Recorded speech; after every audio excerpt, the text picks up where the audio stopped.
25 minutes now before the hour. Back here in Washington, the administration holding a meeting later today on the crisis in Syria.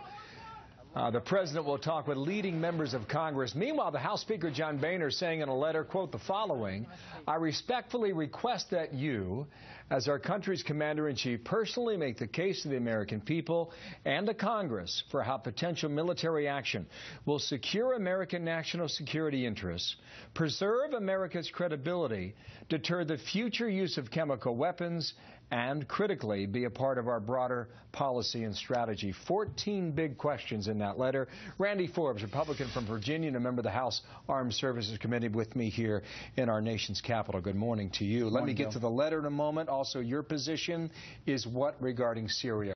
Would you support a strike on Assad? I would not, but I would give the President the opportunity to make that case, both to the American people and to Congress, as the Speaker pointed out. I don't think they've made that case yet. I don't think they've told us what their strategic objective is, how they're going to carry that out, and what kind of exit strategy they're going to get. But would you change your mind?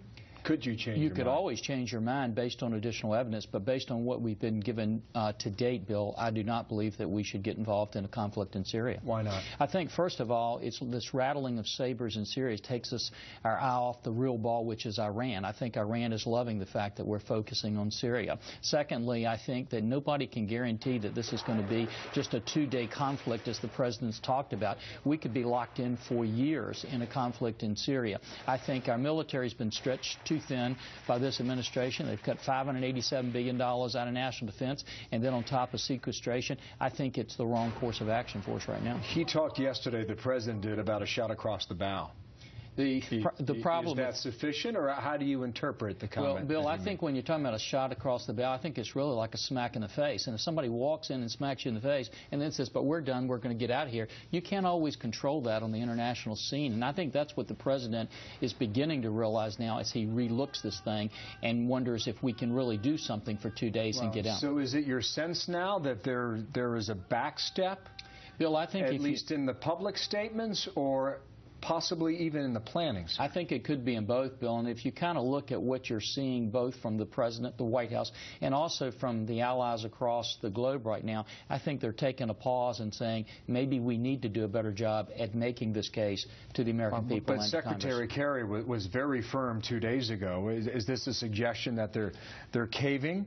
Well, I wouldn't say caving, Bill, but I hope that what they're doing is reevaluating what a commitment they may be making if they get involved in military action in Syria right now. And they need to make sure they have well defined their strategy, what their goals are, what their objective is, how they're going to implement that, but most important, how they're going to exit from that after they've done it.